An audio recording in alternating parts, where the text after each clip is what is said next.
Show me your papers. Now. The words sliced through the warm Texas morning so sharply that even the traffic seemed to hesitate. People on the sidewalk turned their heads. A man carrying coffee froze mid-step. A woman loading groceries into her SUV stopped with the trunk still open. Outside Carter Family Pharmacy, where the front windows reflected the bright sun and the slow movement of Main Street, Officer Daniel Mercer stood with one hand resting near his belt and the other extended toward the woman in front of him, as if demanding tribute. Dr. Naomi Carter did not move. She stood in a navy blazer, pharmacy keys in one hand, a leather tote on her shoulder, and the calm expression of someone who had spent her life learning how to remain steady while the world tried to shake her. She had arrived early, like she always did, because people depended on her. By 8 a.m., seniors would need blood pressure refills. Parents would come for antibiotics. A veteran from 3 blocks away would ask the same questions about dosage he asked every month. Naomi knew them all by name. But at 7:42 a.m., none of that seemed to matter. Officer Mercer took a step closer. "You heard me," he said, loud enough for everyone nearby to hear. "Papers. Identification. Proof you belong here." A silence spread across the block, the kind of silence built from discomfort and fear. Naomi glanced at the pharmacy sign above her head, the name her late father had paid for one paycheck at a time. Carter Family Pharmacy. 40 years in the neighborhood. 12 years under her ownership. 3 local awards for community service. Yet somehow, in this moment, she was being treated like a stranger outside her own front door. She slowly set her coffee cup on the hood of her car. "Officer," she said, her voice level and clear, "what exactly are you asking me for?"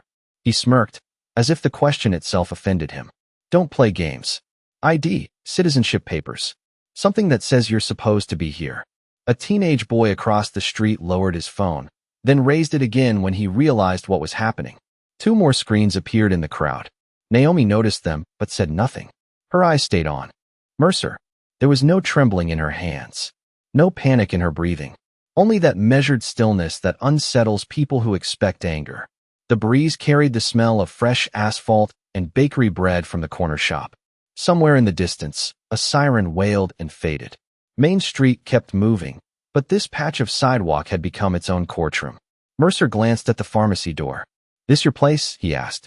"Yes," Naomi replied. "Then prove it." Some people laughed nervously. Others looked down. A man in work boots muttered, "Come on now," but not loud enough to matter. Naomi bent slightly, reached into her tote, and Mercer's shoulders stiffened.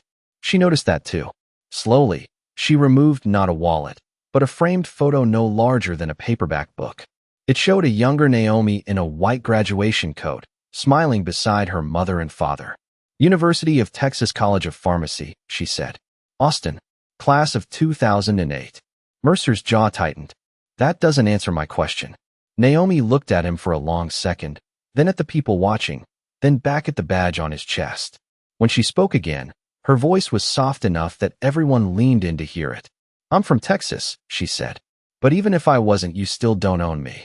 No one moved. No one spoke. Even the phones seemed to steady in midair. And for the first time that morning, Officer Daniel Mercer looked less like a man in control and more like a man who had no idea what he had just started. Officer Daniel Mercer recovered first, the way men often do when pride feels threatened in public. He straightened his shoulders, glanced at the phones pointed in his direction, and forced a thin smile that did not reach his eyes. "Cute speech," he said. "Now hand me some real identification." Dr. Naomi Carter did not rush. She opened her wallet and held out a Texas driver license, her pharmacist license, and a business permit laminated from years of use. Mercer snatched them faster than necessary and scanned each card, as if searching for permission to keep doubting her. The crowd remained fixed in place, held there by curiosity, discomfort, and something else now rising beneath it. Recognition. They knew Naomi. The retired teacher near the bus stop knew the woman who had personally delivered insulin during a winter freeze. The mechanic on his lunch break knew the pharmacist who stayed open after hours when his daughter had strep throat. The young mother beside the bakery knew the woman who never charged for emergency inhaler spacers when insurance delayed payment. One by one, people were remembering who stood in front of them. Mercer, however, seemed determined not to. He held up her license. Naomi Carter, he read. How do I know this is really yours? A few people gasped. Others looked away, embarrassed for him. Naomi folded her hands in front of her. Because my face is on it, she said. A nervous laugh slipped through the crowd before dying quickly. Mercer turned toward the pharmacy windows. Unlock the store. Why? She asked. Inspection. Do you have a warrant? His jaw tightened again. The question had landed exactly where she intended. He looked around for support, but the mood on the sidewalk had shifted. People who had stayed silent now stood a little straighter. A man in work boots stepped forward. Officer, I have lived here 20 years. She runs that pharmacy better than any chain in this county. Mercer ignored him. Naomi took one calm breath. You do not get to create rules because you are embarrassed. The words were not loud, yet they seemed to travel farther than shouting could have. Somewhere behind the crowd, a delivery truck idled at the curb. The driver leaned out his window to watch. Two teenagers whispered while replaying the recording on one of their phones. Main Street was no longer pretending this was normal. Mercer handed back the cards, but kept his stance. You people always know how to make a scene, he muttered. The sentence hung in the air like smoke. This time there was no confusion about what he meant. No plausible misunderstanding. Just the plain shape of prejudice spoken out loud in daylight. Naomi looked at him steadily, and for the first time there was sadness in her eyes. Not fear. Not anger. Sadness. No, officer, she said. Scenes happen when power forgets humility. Then she picked up her coffee, walked past him, and unlocked the pharmacy door. The bell above the entrance rang softly as she stepped inside. For a second, Mercer remained frozen on the sidewalk, uncertain whether to follow or retreat. Through the glass, Naomi moved with practiced grace behind the counter, turned on the lights, and began arranging prescription bins as if the morning had simply continued. But outside, nothing was normal anymore. Phones kept recording. Faces kept watching. A woman near the curb spoke loud enough for everyone to hear. My son would not be alive without her. Another voice followed. She helped my mother for free. Then another. She stayed open during the storm. Mercer glanced at the gathering circle of witnesses and realized too late that the woman he had tried to reduce to paperwork had something far stronger than documents. She had a town full of receipts. And somewhere online, the first video had already begun to spread. By 9:15 that morning, Carter Family Pharmacy was fuller than usual, yet quieter than anyone could explain. Customers stood in line with prescriptions in hand, but many were not there for medicine. They were there to look at Naomi Carter the way people look at someone who just carried dignity through a storm. She moved behind the counter with the same steady rhythm she always had, counting tablets, answering insurance questions, checking labels twice before sealing each bag. If her hands remembered the confrontation outside, they did not show it. If her heart was racing, she gave no sign. The fluorescent lights hummed overhead. The printer clicked. The scent of hand sanitizer mixed with peppermint gum from the checkout display. Life inside the pharmacy continued, but something in the town had shifted. Across Main Street, Officer Daniel Mercer remained parked in his cruiser longer than necessary. He watched the front door through dark sunglasses, pretending to review notes on his computer. Every few minutes another customer entered, and several glanced back at him with open disapproval. A boy on a bicycle rode past slowly and shouted, "Leave her alone," before pedaling away. Mercer gripped the steering wheel hard enough for his knuckles to pale. Inside the store, Naomi finally allowed herself one private moment. She stepped into the consultation room, closed the door, and leaned against the shelf of blood pressure monitors. Her breath came slower there. She touched the framed photo still in her tote bag, the one from pharmacy school. Her father had worked nights unloading trucks to help pay tuition. Her mother had sewn church dresses for neighbors to cover books and gas. They had not raised her to win arguments. They had raised her to outlast them. She opened the door and returned to work. At the front register, Mrs. Eleanor Watkins, 78 years old and never known for softness, placed a hand over Naomi's. "Baby," she said, "your father would be proud of how you stood there." Naomi smiled, the first real smile of the day. "Thank you, Miss Eleanor." Then the bell above the door rang again. A young man in a pressed shirt entered carrying a cardboard tray of coffees. He was maybe 30, sharp-eyed, confident without showing off. He set the tray on the counter. "Large black coffee, 2 creams, and 1 vanilla latte," he said. Naomi frowned slightly. I did not order these. I know, he replied. The town did. A few people laughed softly. He handed cups around to customers waiting in line. Then he offered one to Naomi. Marcus Hill, he said. Civil rights attorney. Houston office. I drove 2 hours when I saw the video. The room grew still. Even the printer seemed to pause. Naomi looked at him carefully. There's already a video? Marcus tilted his phone so she could see the screen. There she was outside her own pharmacy, calm in the sunlight, while Mercer demanded papers. Millions of views had not happened yet, but the numbers were climbing faster than the comments could load. Local pages had shared it. State reporters were calling. People across Texas were asking the same question. How does this happen in broad daylight? Naomi said nothing for a long moment. Marcus lowered the phone. Dr. Carter, what happened this morning was not just rude. It may have violated your rights in more ways than one. She glanced toward the window where Mercer's cruiser still sat across the street. I did not ask for a fight, she said. Marcus nodded. Good. The strongest cases usually begin that way. At that exact moment, the cruiser engine started. Mercer pulled away from the curb, but he did not know the town had already changed lanes without him. Because while he was driving off to protect his version of the story, Naomi Carter was standing inside a pharmacy full of witnesses, holding a coffee she never ordered, about to meet the man who could turn humiliation into history. The afternoon sun leaned hard against Main Street, turning the pharmacy windows into sheets of gold by the time Marcus Hill opened his leather briefcase on the consultation table. Naomi sat across from him with a yellow legal pad, though she had not written a word. Some moments were too large for notes. Outside, customers still came and went, but now many paused at the counter to offer encouragement, casseroles, flowers, or stories of their own. It was as if one public insult had unlocked years of private memory. Marcus removed 3 things from his case: a tablet, a notepad, and patience. Start from the beginning, he said. Naomi did. She described the morning exactly as it happened, never adding drama, never reaching for outrage. She gave times, words, distances, who stood where, what she was holding, how many people were present. The precision of a pharmacist had followed her into pain. Marcus listened without interrupting. When she finished, he nodded once. You know what helps a case? He asked. Truth, told plainly. He turned the tablet toward her. The video had grown far beyond local pages. Regional news stations were running clips between weather updates and traffic reports. A state senator had posted that no Texan should be asked to prove belonging based on appearance. Comments poured in faster than the screen could settle. Some were angry, some grateful, some simply tired. Naomi watched herself on camera standing calm, while Officer Mercer demanded proof she existed correctly. It felt strange seeing your own dignity from the outside. I never wanted to go viral, she said quietly. Marcus gave a small smile. Most people who matter never do. He then asked the question that changed the room. Has this department received complaints about him before? Naomi thought of the silence after Mercer spoke. The way no one looked surprised, only uncomfortable. Probably, she said. Marcus wrote something down. Then we find them.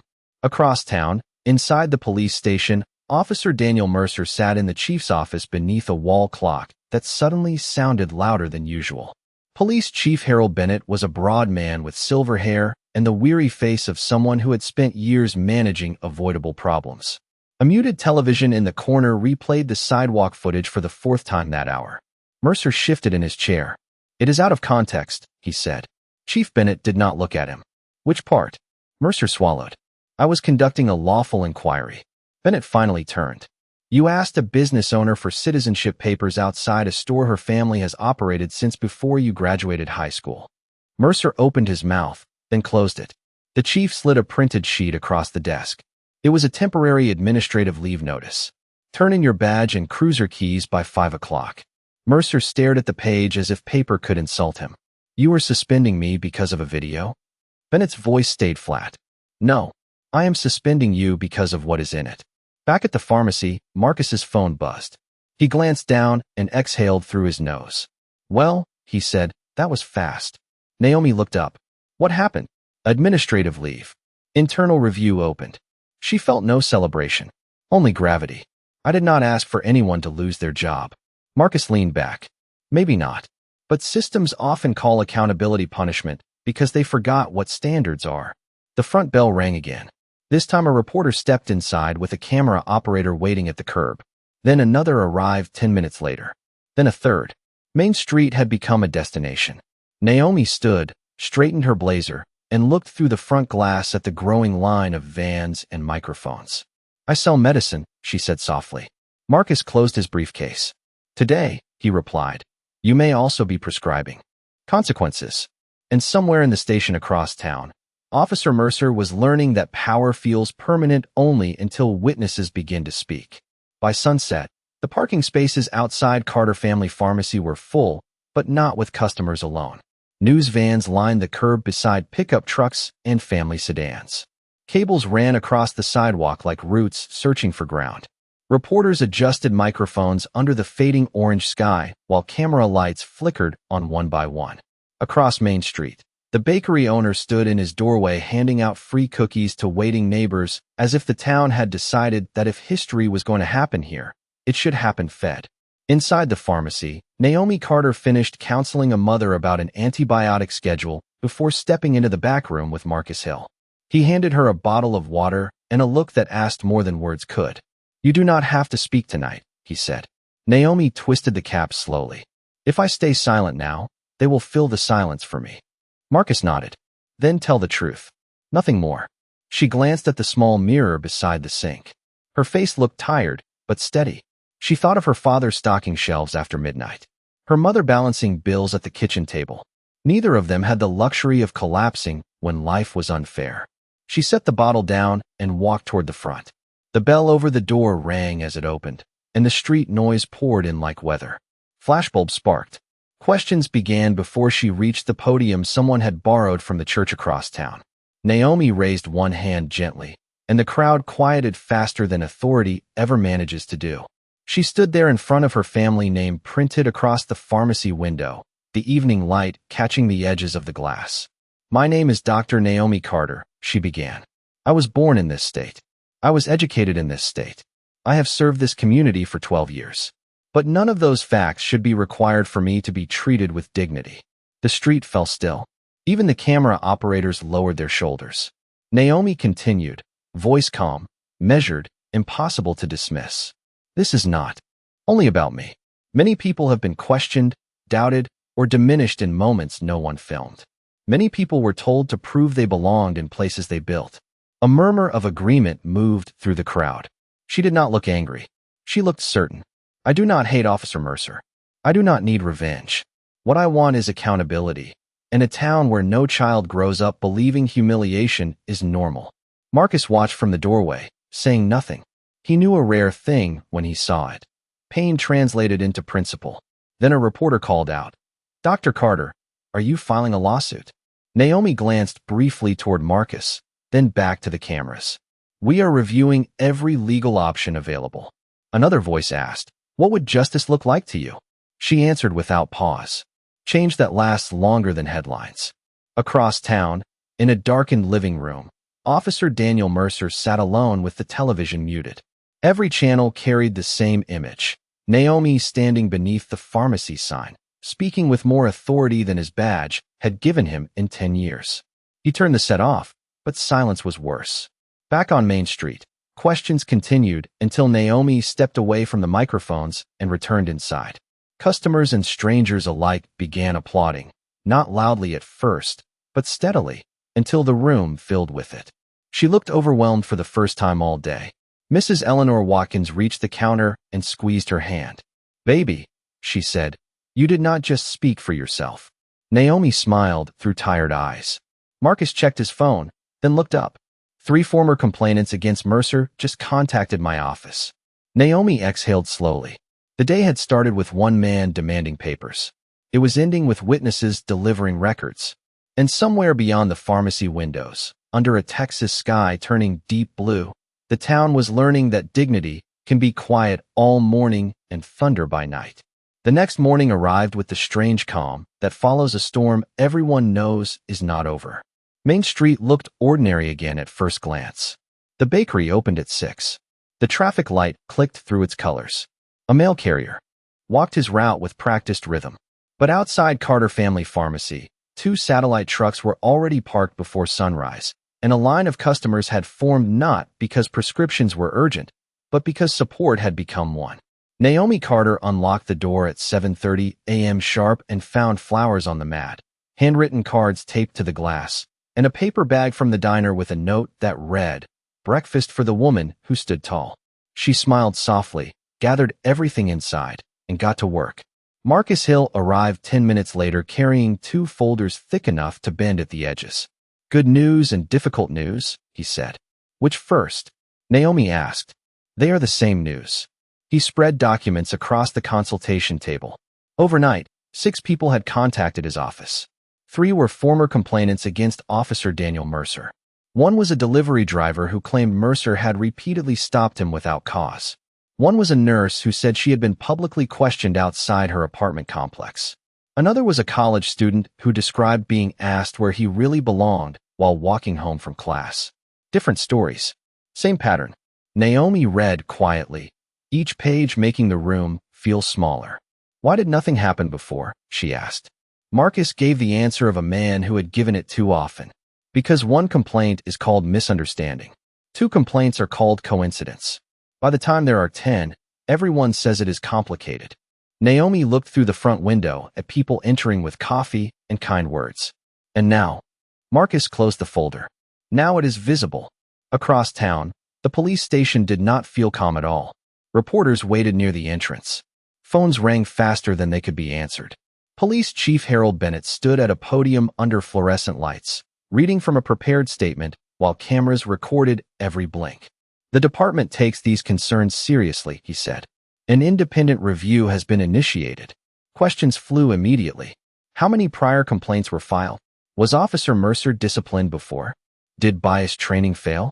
Bennett adjusted the papers in front of him, a gesture people use when searching for time. "We will cooperate fully," he repeated. It sounded less convincing each time. Back at the pharmacy, Naomi stepped to the register where Mrs. Eleanor Watkins waited with a blood pressure refill and a grin sharp enough to cut paper. "Baby," she said, "they look nervous on television." Naomi laughed despite herself. It was the first easy laugh in 2 days.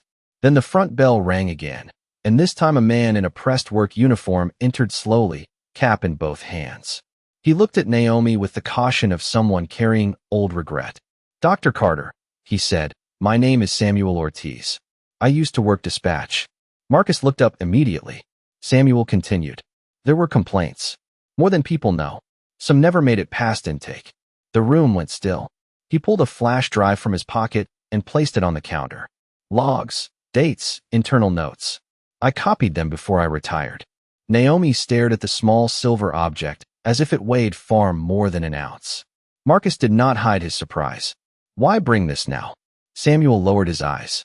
"Because yesterday I watched you stand there alone, and I remembered every time somebody else did." No one spoke for a moment. Then Naomi reached forward and gently covered his hand with hers. "You are not too late," she said. Outside, cameras waited for another scandal. Inside, something stronger had arrived, proof. And as the morning light moved across the pharmacy floor, the story was no longer about one officer saying the wrong thing on the wrong day. It was becoming a record of how long people had been ignored and how quickly truth can move once someone decides to open the door. 2 weeks later, the courthouse in Travis County carried the heavy quiet of a place that knew cameras were outside. Marble floors reflected ceiling lights in long pale streaks. Elevators opened and closed with mechanical patience. Lawyers moved quickly, pretending not to notice the reporters gathered near the front steps. But everyone noticed. They noticed when Dr. Naomi Carter entered through the side hallway in a charcoal suit, carrying no expression except resolve. They noticed when Marcus Hill walked beside her with 3 binders, a laptop bag, and the calm confidence of someone who had prepared for every argument twice. And they noticed when Officer Daniel Mercer arrived through the main entrance alone. No uniform. No cruiser, no easy swagger, just a navy jacket, a tight jaw, and the uncertain pace of a man discovering that authority does not travel well without costume. Inside the hearing room, wood paneling softened nothing. A federal mediator sat at the center table while counsel for the city arranged papers that suddenly seemed too thin. Naomi took her seat and folded her hands. Marcus placed the flash drive from Samuel Ortiz beside his notebook like a quiet promise. Mercer avoided looking in her direction. The city attorney began with language polished by years of damage control. We regret any misunderstanding and hope to resolve this matter constructively. Marcus did not blink. Then let us begin with facts. He connected the drive to the room monitor. Dispatch logs appeared first. Dates, times, complaints marked incomplete, notes flagged for review and never reviewed. Then body camera timestamps.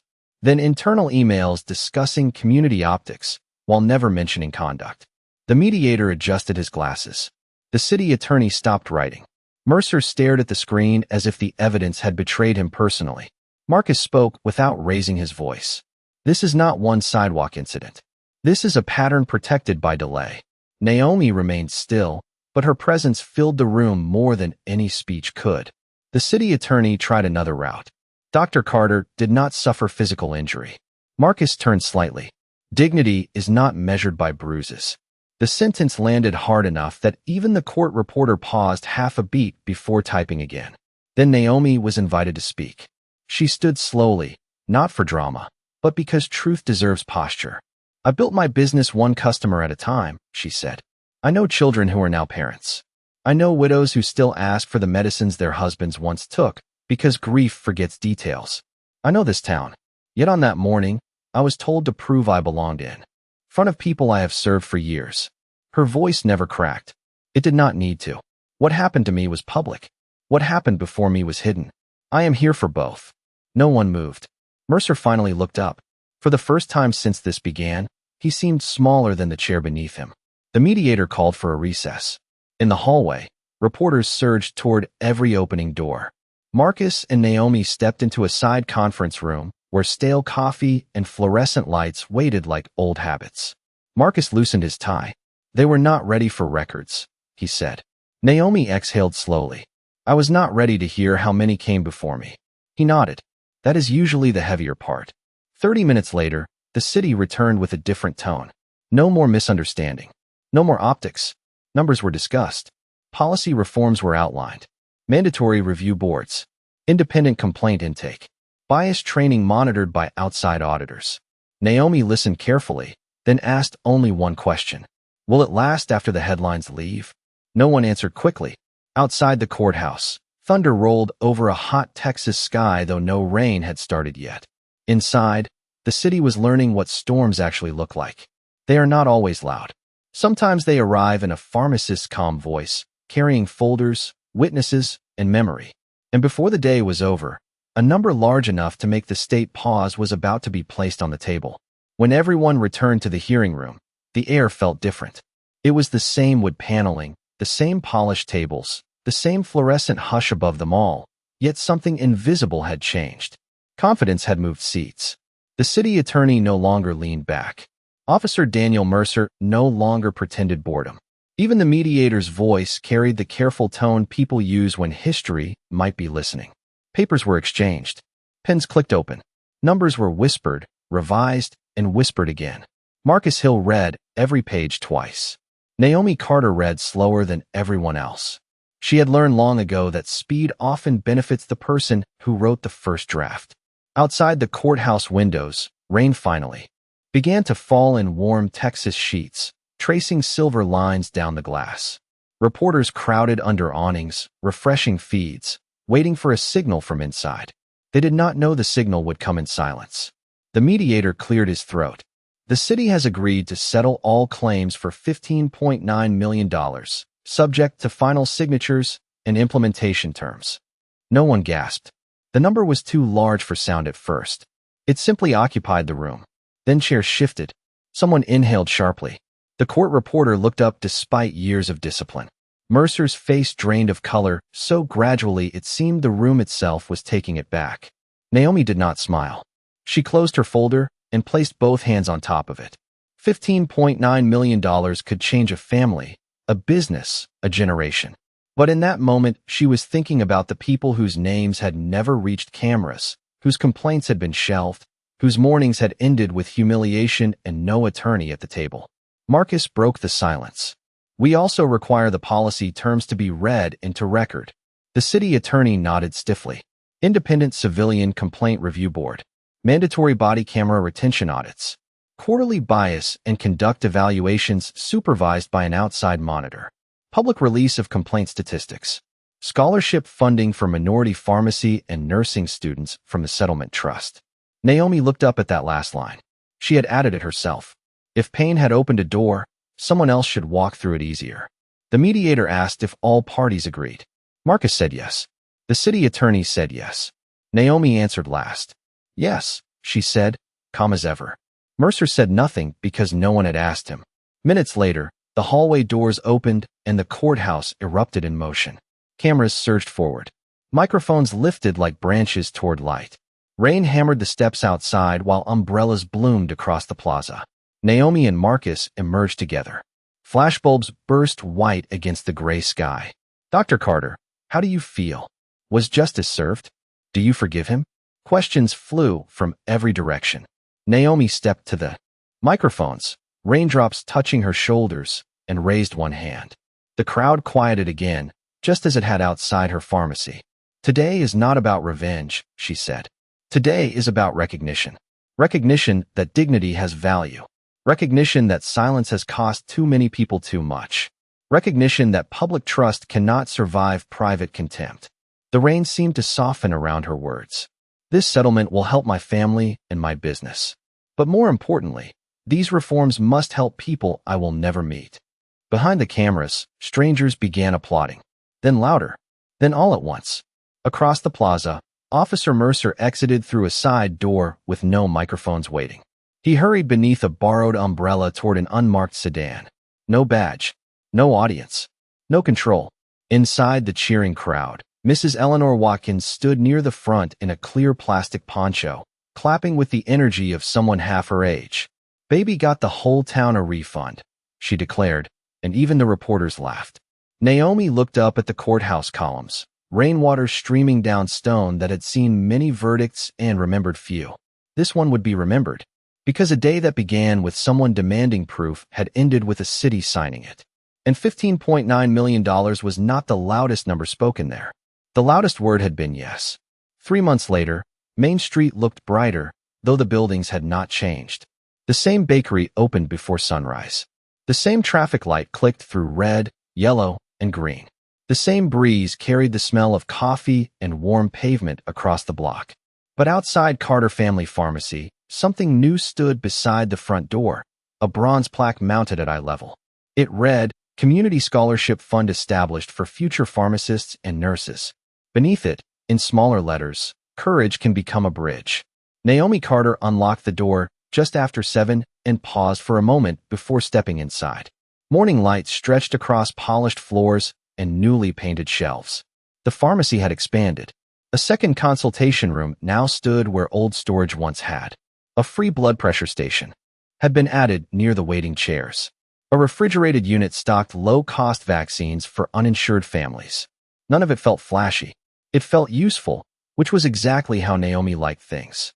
She moved behind the counter, checked inventory, and turned on the sign. Open. The bell rang almost immediately.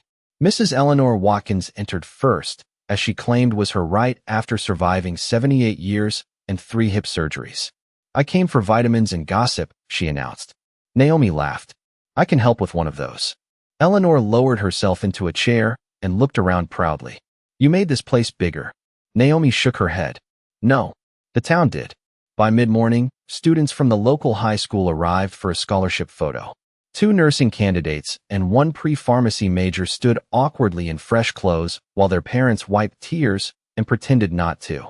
Naomi handed each student a folder with tuition assistance papers and mentorship contacts. This money came from something painful, she told them. So use it for something healing. Cameras clicked, but these were family cameras, not news cameras. They mattered more. Across town, the police department had changed too. New signage near the entrance listed civilian complaint procedures in English and Spanish. Monthly conduct reports were posted online. Training sessions were no longer optional. Chief Harold Bennett had retired early. His replacement, Chief Andrea Collins, met community groups twice a month and listened more than she spoke. Officer Daniel Mercer was gone from the force, his name now mentioned mostly as a warning about what happens when power mistakes itself for permission. Naomi rarely spoke of him. Some people expected bitterness. They misunderstood strength. Around noon, Marcus Hill stopped by carrying lunch from the diner and the same leather briefcase that always looked one argument away from bursting open. "Busy morning?" he asked. Naomi pointed to the waiting area full of patients, students, and one toddler trying to hug a display of cough drops. "Peacefully busy," she said. Marcus smiled. "Best kind." He glanced at the scholarship plaque by the door. "You know, most people would have bought a beach house." Naomi handed him a sandwich. "I bought blood pressure cuffs and tuition." He laughed so hard customers joined in without knowing why. Later that afternoon, the sidewalk outside grew quiet for a moment. Naomi looked through the front window and saw a young girl standing with her mother, staring up at the pharmacy sign. The girl could not have been older than 10. She pointed at Naomi behind the counter and whispered something. Her mother nodded. They came inside together. "Excuse me," the mother said. "My daughter wants to know if pharmacists can own buildings." Naomi leaned down to the child's height. "Pharmacists can own buildings," she said. "They can own businesses. They can own ideas. They can own their future." The girl smiled like someone opening a door in her mind. As evening settled over Main Street, Naomi flipped the sign to closed and stood for a final moment beneath her family name. Months earlier, someone had demanded papers as if identity lived in documents. Now shelves were stocked, students were funded, trust was rebuilding, and a child had just left believing more was possible. Naomi turned off the lights and locked the door behind her. Some people ask for proof because they have none inside themselves. But that year, on one small street in Texas, truth wrote its own credentials.